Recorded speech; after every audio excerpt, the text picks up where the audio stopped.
seguir con la exploración de esta pregunta importante: ¿qué sucede cuando la memoria se convierte en destino turístico?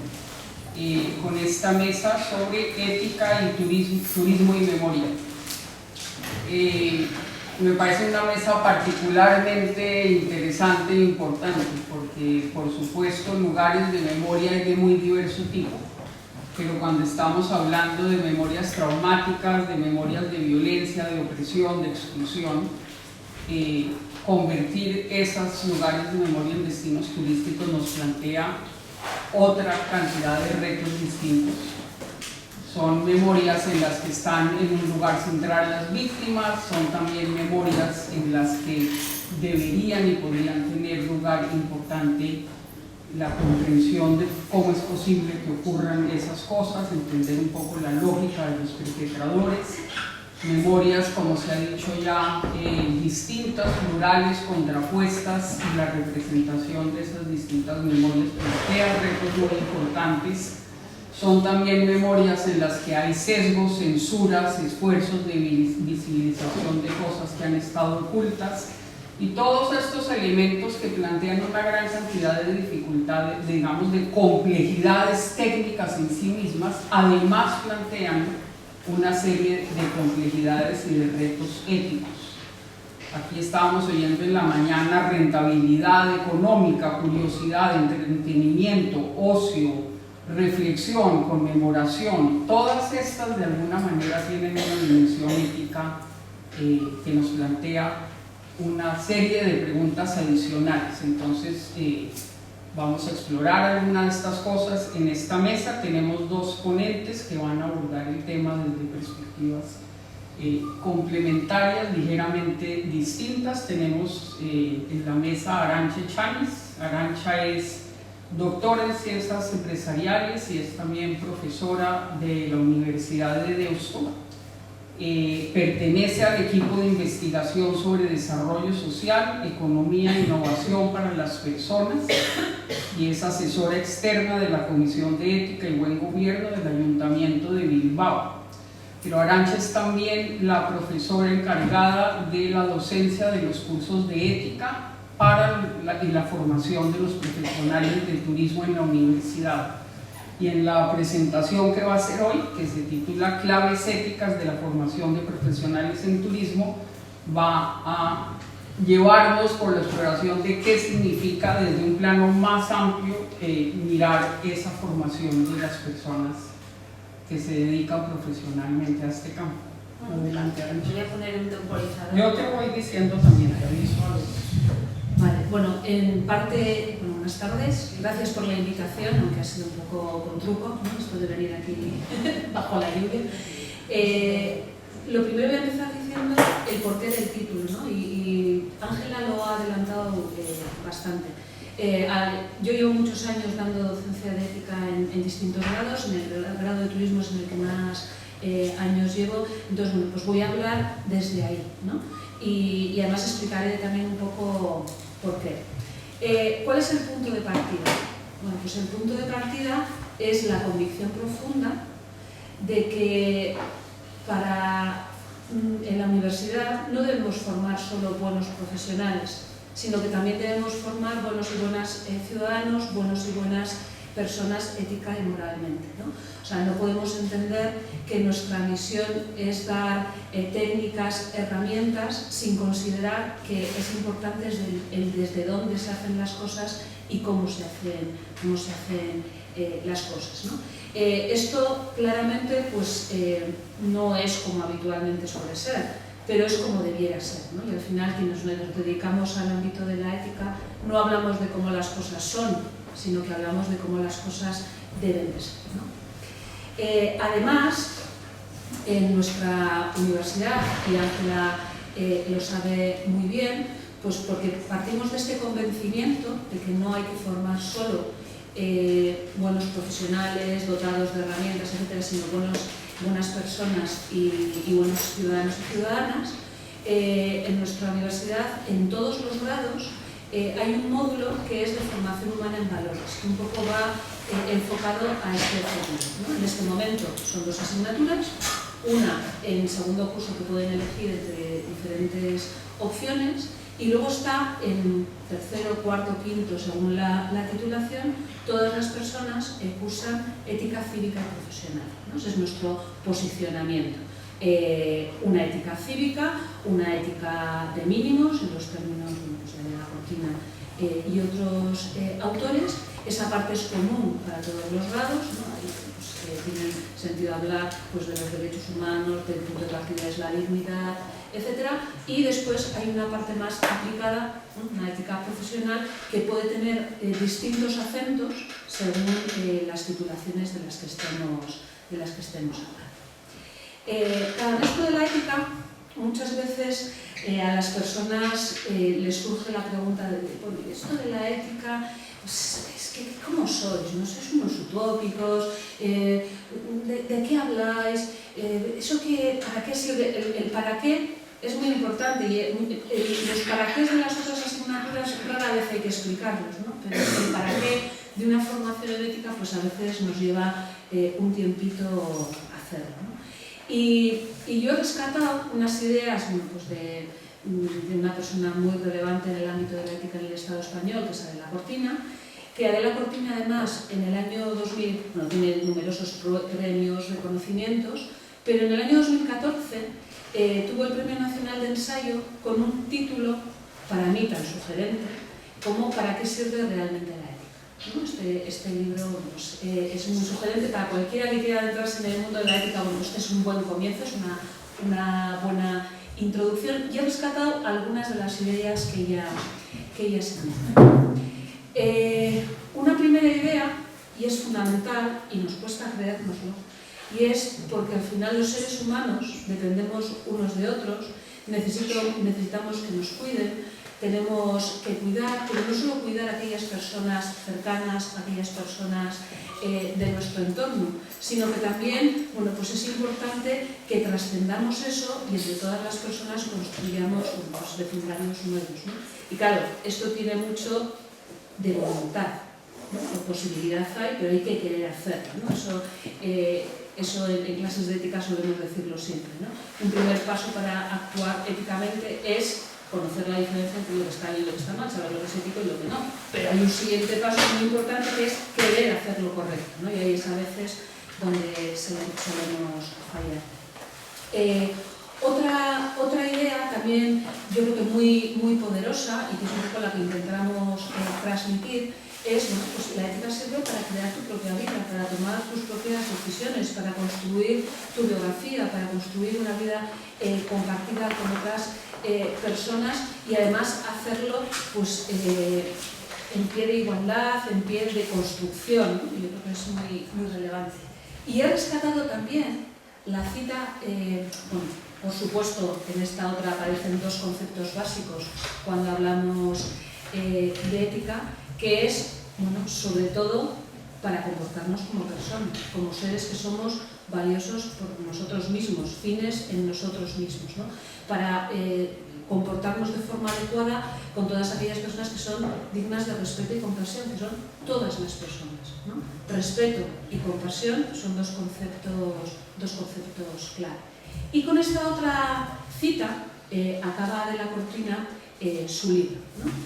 Que es muy interesante. Dice, ¿para qué sirve la ética? Sirve para aprender a apostar por una vida feliz, por una vida buena, que integra como un sobreentendido las exigencias de la justicia y abre camino a la esperanza, ¿no? Al final, no es las normas por las normas, límites, sino que estos límites, estas normas, las construimos las personas, sobre todo para que todas las personas podamos construir nuestro proyecto de vida, nuestro proyecto de vida buena, ¿no? Y sin olvidarnos de una exigencia básica, que son todas aquellas que están relacionadas con la justicia, ¿no? Y además es que esto es lo que nos abre un camino a la esperanza, a realmente, bueno, pues poder transitar de lo que es a lo que debe ser. Cuando hablamos de la profesión, hay tres partes que son muy claras en la profesión. Por un lado están los y las profesionales, que tienen sus propios códigos, sus propios criterios, tanto personales como profesionales, que además se deben a los códigos colectivos de las profesiones que están ejerciendo. Por otro lado están los usuarios, usuarias, clientes, ¿no? Las personas a las que va dirigida el bien de la profesión, que a su vez tienen sus propias ideas, su propia moral personal, y por otro lado están las instituciones o el gobierno, que son quienes marcan las reglas del juego, ¿no? y se deben a una ética institucional y a una política. Entonces, muchas veces es difícil conjugar, ¿no?, estas distintas partes implicadas, porque a veces hay conflictos, ¿no? Y bueno, pues esto es una primera idea que hay que transmitir al alumnado, porque es decirle, oye, en vuestra profesión sí o sí os vais a encontrar con tensiones. A veces vais a chocar con los criterios de la persona a la que deis el servicio, a veces vais a chocar o podéis chocar con los criterios de la institución para la que trabajáis, ¿no?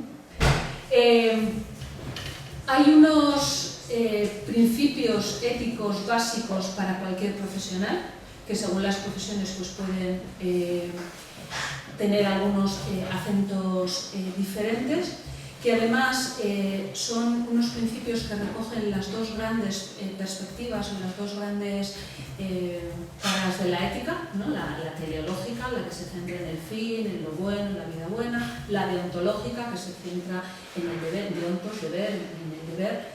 Y estos principios hay que conjugarlos y hay que tenerlos siempre muy presentes, ¿no? Y hay que entenderlos bien. Por un lado está el principio de beneficencia, hay que hacer el bien haciendo bien lo que se hace, es decir, tienes que dar el servicio a la persona a la que te diriges, pero haciendo bien lo que haces y también teniendo en cuenta que hay límites. Eso asume más la cara teleológica. Por el lado de la cara deontológica hay un principio básico y fundamental, que es el primero que aparece en la ética, que es el de no maleficencia. Ante todo, no hacer daño. Un profesional no puede hacer daño en el ejercicio de su profesión.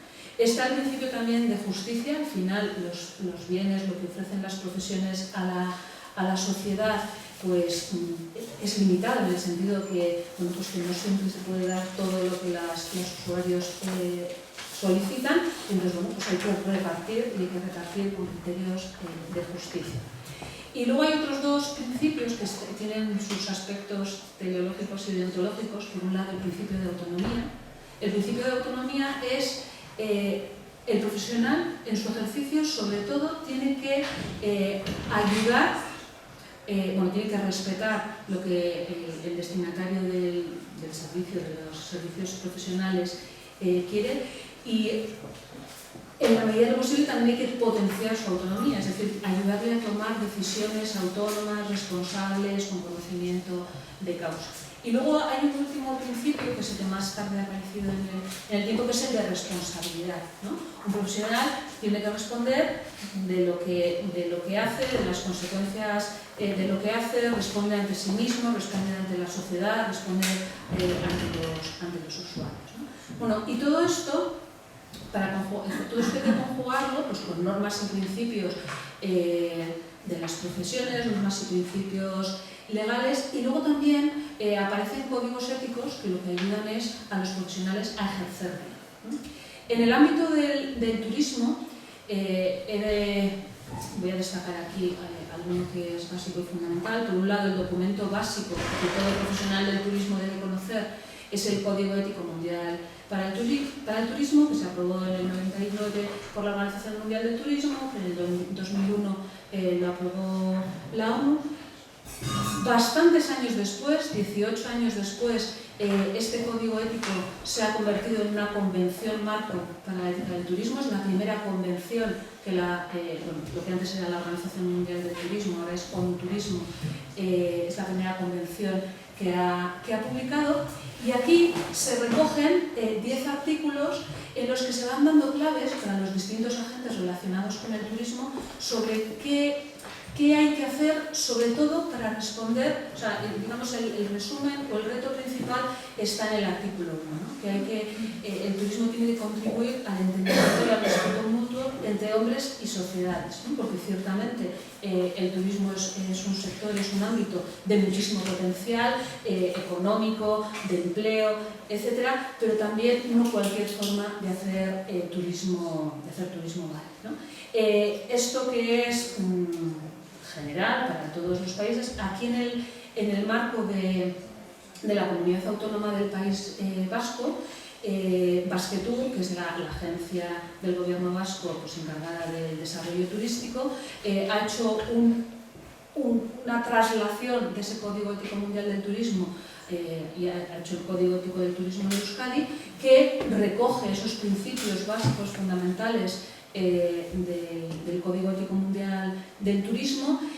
Además, lo ha hecho, bueno, esos colores que tiene el logo no son casuales, sino que intenta también conectar con los objetivos de desarrollo sostenible, porque al final, bueno, pues, lo que solemos enseñar en clase de la Carta Universal de Derechos Humanos, pues la actualización o la traslación a este tiempo, bueno, pues yo creo que está bastante bien recogida en lo que son todos los objetivos de desarrollo sostenible. Además, hay también un itinerario para que las empresas del sector turístico pues, se sumen al código, tienen que responder, bueno, pues tienen que dar toda una serie de información, etcétera, y eso también da garantías para quienes utilizan sus servicios.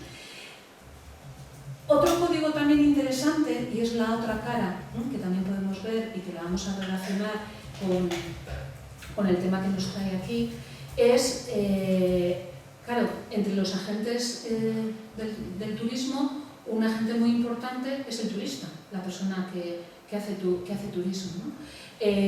La Organización Mundial del Turismo en 2017 sacó un documento de consejos prácticos para un viajero responsable, ¿no?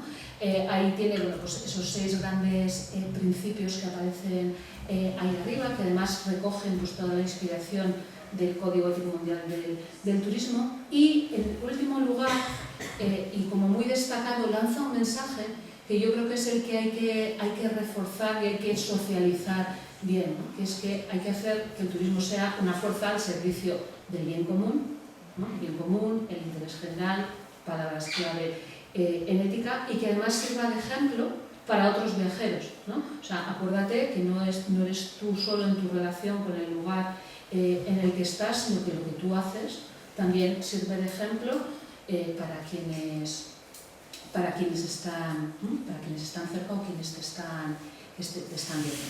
¿Y cómo aterriza todo esto con el tema de la memoria? He recogido aquí también unas ideas del que fuera catedrático de ética en nuestra universidad, que fue pues, el que inició con el aula de ética, que actualmente es el Centro de Ética Aplicada, donde está Ángela. Y él ha trabajado mucho este tema porque en nuestra universidad hay una línea de investigación muy fuerte que es precisamente sobre el tema de las víctimas, ¿no? y principalmente de las víctimas del terrorismo. Pero Xabier Etxeberria ha reflexionado mucho también sobre las víctimas en general, y muchas de las cosas que dice se pueden extender, ¿no?, a cualquier tipo de víctima, ¿no?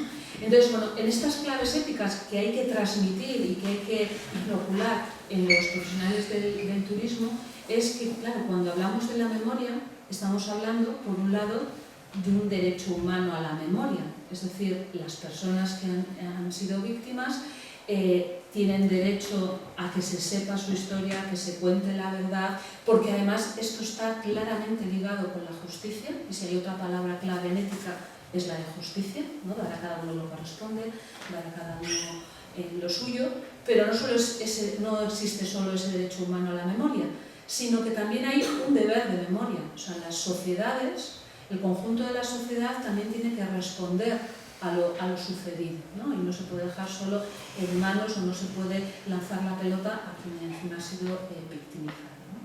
Y importantísimo también, y todo esto nos debe servir ¿para qué? Pues hemos hablado antes de, Adela Cortina hablaba de construir esperanza, ¿no? Pues hay que mirar hacia el futuro, pero hacia el futuro no hay que mirar de cualquier manera, sino que hay que mirar con una mirada que reconoce lo que ha sucedido, ¿no? Y apoyado en esa memoria, ¿no? Pues esa manera de construir de forma adecuada.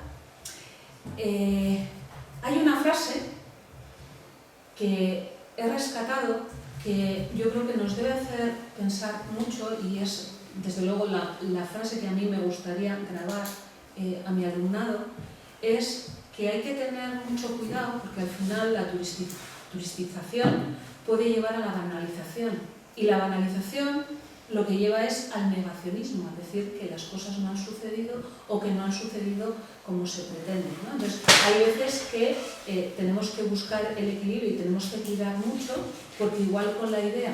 5 minutos. Sí, estoy acabando. Con la idea de hacer un producto interesante, atractivo, pues igual estamos dulcificando lo que no hay que dulcificar, ¿no? Y con ello estamos revictimizando a las personas. Hace unos años Baqueas organizó un seminario que se titula El lugar de la memoria, que ahí decía en las conclusiones de ese seminario, este autor, que era el que recogía pues, al final todas las ideas que se habían hecho, al final en el capítulo de conclusiones dice, bueno, y un centro de memoria, un lugar de memoria, ¿qué objetivos tiene que tener? Pues por un lado reconocer y reparar la dignidad maltratada. O sea, aquí estamos yendo al centro de lo que es la ética, ¿no? La ética nos habla de que hay que respetar la dignidad, hay que promover la dignidad, ¿no? Pues si la dignidad ha sido maltratada, lo primero que hay que hacer es reconocerla y repararla. También hay que exaltar pues, actitudes, comportamientos de determinadas personas que han contribuido a que esa reparación, a que ese reconocimiento se dé. Claramente hay que identificar a los perpetradores, o sea, no se pueden dulcificar las cosas, ¿no? También hay que dejar claro, bueno, pues, y mostrar cuáles son las creencias que han servido para estigmatizar, para victimizar, ¿no? Y luego, muy importante, un centro de memoria tiene que promover compromiso cívico. Entonces, bueno, pues eso trasladado al ámbito turístico, un producto turístico también puede ayudar a crear conciencia, pues que lo haga, ¿no? Claro, ¿y cómo hay que recordar, ¿no? Lo que hemos dicho es reconocer y reparar. Pues seguro que estos son aspectos que ya han salido aquí. No se puede recordar de forma parcial ni patrimonializar. No se puede poner a las víctimas así en conjunto, en bloque, sino que hay que individualizarlas porque eso es cada una de las víctimas la que ha visto su dignidad maltratada. Y, bueno, pues, y el recuerdo se debe hacer, pues sobre todo teniendo en cuenta las bases de la ciudadanía, de la democracia, de los derechos humanos, ¿no? Hay un campo semántico, habla este autor de la memoria, y son palabras claves cuando hablamos de ética, ¿no? O sea, verdad, justicia, reparación y reconciliación, ¿no? Y desde aquí, ¿cuál es la llamada que quiero hacer y cuál es la conclusión a la que quiero llegar? Todavía me falta solo una cosa. Es muy importante que todos los agentes implicados en el desarrollo turístico se impliquen, ¿no? Conozcan por un lado y promuevan, ¿no? estos valores y contribuyan a la memoria y lo hagan de forma adecuada, ¿no? Al final, y todos esos agentes pues son los turistas, los empresarios y trabajadores del sector, los proveedores, las empresas turísticas, las administraciones. O sea, un producto turístico no va a estar bien desarrollado, no va a tener en cuenta todos estos principios, todos estos valores, si no confluyen, ¿no? El compromiso, el conocimiento, el trabajo de todos estos agentes. Y quiero acabar con una viñeta del Roto, que soy muy fan, ¿no? Al final, a lo que animo, a lo que aspiro, en lo que creo, es que desde luego podemos llegar a un nivel de conciencia diferente del que tenemos, ¿no? Estoy convencida que podemos transitar de ese ser al deber ser. Es decir, no nos podemos conformar con cómo las cosas son, sino que tenemos que tener como visión y como horizonte cómo las cosas deben ser, y las cosas pueden ser de otra manera. Y para eso es fundamental otro concepto que ya he mencionado también, que es el de la esperanza. No sé si habéis tenido ocasión de leer el último libro de Byung-Chul Han, pero voy a rescatar una cita que hace en el libro y que me parece que es muy interesante y que nos da muchas pistas, ¿no? Él dice: la angustia no es previsoria ni visionaria, En cambio, la esperanza nos abre las puertas al futuro, a lo venidero, a lo no nato, a lo latente, a lo que aún se está gestando. La esperanza es un estado de ánimo mesiánico. Yo desde aquí hago una invitación a la esperanza, hago una invitación a una mirada nueva, a avanzar a un nuevo nivel de conciencia y ciertamente hacer las cosas de otra manera.